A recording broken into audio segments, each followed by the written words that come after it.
You again. Mr. Johnson kicked the side of Mary's wheelbarrow, and bottles rolled to the ground, breaking. A few bystanders gasped as he shouted, "How many times have I warned you not to sell here?" Mary stood there silently, her eyes full of tears.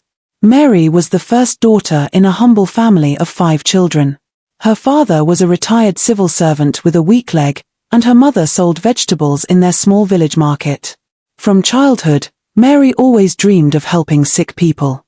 When she got admission into nursing school, her parents sold part of their farmland to pay her first-year fees. Mary studied hard, and when she finally graduated, her family celebrated with tears of joy. After school, she started volunteering in a big city hospital. For 2 years, she worked without pay, caring for patients, cleaning wounds, helping doctors. Everyone at the hospital loved her kindness and dedication. Sometimes she would go home late, hungry and tired, but she never complained. She believed one day the hospital would employ her officially. But after those 2 years, a new management came in. They replaced many workers, and Mary's name wasn't on the list. "I'm sorry, Mary," the matron had told her gently. "You're hardworking, but there are no openings now." Mary smiled weakly and said, "Thank you, Ma. I believe God will make a way." Days turned into weeks, and bills kept coming. Her younger siblings needed school fees. Her father's medicine was running out. There was no one to help. One morning, she took her last little savings, just a few notes, and bought a small wheelbarrow, some soft drinks, snacks, and bottled water. That was how she began selling by the roadside near Mr. Johnson's plaza. Every morning, Mary pushed her wheelbarrow of snacks, drinks, and water bottles, smiling and calling out to passers-by. She always sold in front of the big stores, not blocking anyone, just close enough to catch customers who couldn't afford the fancy shops. Business was booming, and she already had her faithful customers. She started saving little by little and planning to upgrade when she had saved more. One day, the proud owner of the plaza, Mr. Johnson, saw Mary selling in front of the store. He was furious and sent his driver to tell Mary to leave that spot and never come back. Mary tried to beg the driver, but he left without a word. Mary left quietly and planned to return the next day to negotiate about paying rent for the spot because business was really thriving there. The next day, Mary pushed her wheelbarrow to her usual spot. The sun was scorching, and business was poor. She had not sold up to 1,000 naira since morning. She stood beside her wheelbarrow, lost in thought, when a black car pulled up beside her. It was Mr. Johnson, the owner of the plaza. The moment his eyes met Mary's wheelbarrow, his expression darkened. Mr. Johnson shouted, "You're back again? How many times have I warned you not to sell here?" Mary dropped her smile instantly and tried to beg for negotiation. But Mr. Johnson's voice grew louder. "You're dirtying my plaza with your wares. You want people to think this is a village market. I told you never to come here again." He kicked the side of her wheelbarrow, and bottles rolled to the ground, breaking. A few bystanders gasped. Mary bent down quickly, picking up what she could, her hands shaking. "Please, sir. That's all I have. I'll move. Please don't ruin my goods."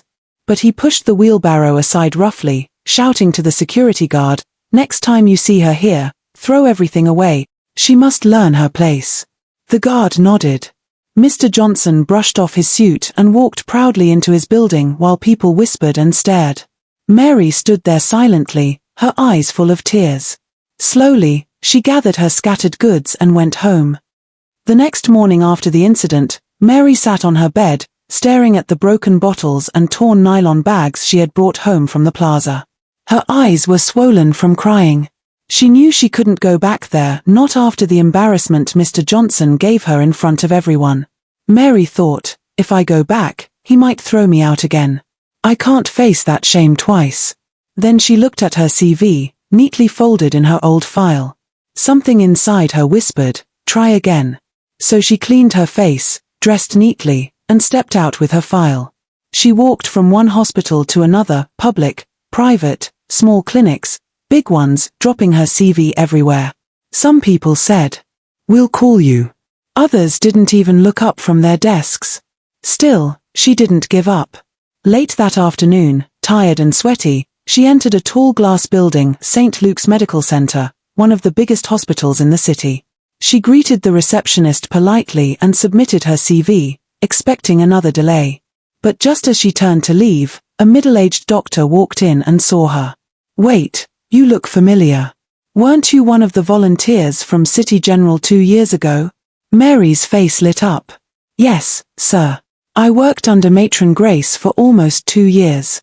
The doctor smiled warmly. "I remember you. You were very hardworking. We actually need a nurse right now, someone dedicated." Mary's heart started racing. "Sir, I can start immediately." He laughed. "Good. Go to HR. Let's get you started." Mary couldn't believe her ears. She stood outside the hospital gate afterward, tears of joy rolling down her cheeks. She called her mother right there on the road. "Mama, I got the job. I got it. A real hospital job." Her mother screamed from the other end. "Praise be to God. My daughter, you see? God never forgets his own." That day, the same girl who once pushed a wheelbarrow under the hot sun now wore a nurse's uniform, walking confidently through hospital halls. Her salary was good, her co-workers respected her, and her patients loved her calm spirit. Everything was going smoothly until one faithful day, something huge happened. It was a bright Monday morning. Mary woke up early, said her prayers, and got ready for work. She wasn't in her nurse's uniform yet. She planned to change when she got to the hospital. As she entered St. Luke's Medical Center, she noticed something unusual: nurses running up and down, doctors rushing toward the emergency ward. There was tension in the air. She turned her head and saw a familiar face standing in the hallway, looking worried and restless. It was Mr. Johnson. He was no longer the proud, shiny man from the plaza. His tie was loose, sweat covered his face, and his hands were shaking. Beside him, 2 nurses were pushing a stretcher. His young son was being rushed into the emergency room. Mary froze for a moment, shocked to see him there. Her heart softened. She could see the pain in his eyes. She stepped closer, speaking gently.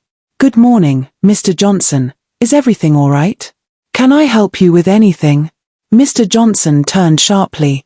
His voice was loud and harsh, drawing attention from people passing by. "What kind of stupid question is that? Who are you? Who allowed you to talk to me?" Mary blinked, confused. "Sir, I work here. I just wanted to." Before she could finish, he interrupted her angrily. "Work here? You? Don't make me laugh. Did they turn this hospital into a street market? What are you doing here, looking for people to pity you again?" People around started glancing in their direction, whispering. Mary's throat tightened. Her eyes filled with tears, but she didn't reply. She just whispered softly, "I'm sorry, sir," and turned away quietly. She walked straight to the changing room, her vision blurry from tears. Inside, she took a deep breath, wiped her face, and put on her nurse's uniform. When she looked at herself in the mirror, she smiled weakly. A few minutes later, she joined the medical team in the emergency ward, and to her surprise, the same boy on the stretcher was Mr. Johnson's son. The doctor in charge looked at Mary and said, "Nurse Mary, assist me quickly. This boy needs urgent care." Mary's heart pounded. She hesitated for a second, then stepped forward. She didn't say a word, but deep inside, she made a decision: no matter what this man did to her, she would do her duty faithfully. As she started working beside the doctor, adjusting the drip and checking the boy's pulse, tears quietly rolled down her cheek. She wasn't crying out of anger, she was crying because she realized that life truly had a way of turning tables. Minutes later, the door to the emergency ward opened. The doctor stepped out, sweat on his forehead. Mr. Johnson jumped to his feet immediately. "Mr. Johnson, doctor, please, how is my son? Is he okay?" The doctor sighed. "We're doing our best, sir. But we need a special drug to add to his drip. It will calm his body. He's shaking too much, and we just realized it's finished in our pharmacy." Mr. Johnson's heart dropped. "Where can I get it?" "Doctor, try the nearby pharmacies. But please, hurry. Without it, he may not make it." Without wasting a second, Mr. Johnson rushed out. He ran from one pharmacy to another: 1st Street, 2nd Street, 3rd Street, but the drug was nowhere to be found. He called his relatives, friends, anyone who could help. They all searched different parts of town, but no one had it. An hour passed. He returned to the hospital, drenched in sweat and tears. He sank into a chair, hands on his head, whispering, "God, please, don't let my boy die. Please." Just then, he felt a gentle tap on his back. He turned, and there stood Mary. Her eyes were calm but kind. She held a small white paper bag in her hand.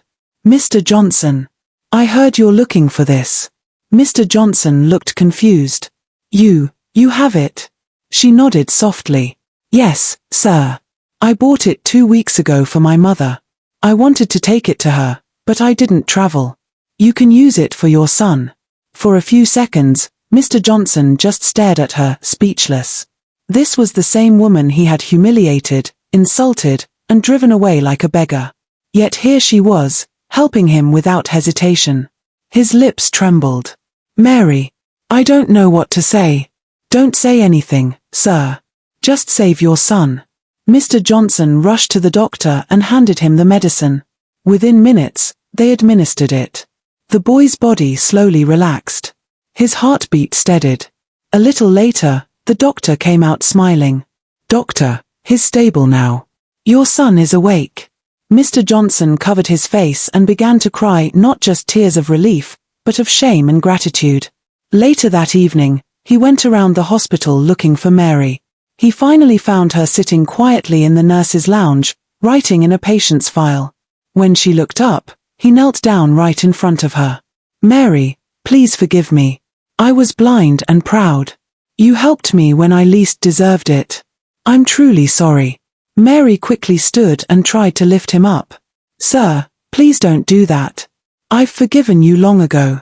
They both smiled through tears. From that day on, Mr. Johnson told everyone about her kindness. He helped support her family and even sponsored her to further her medical studies.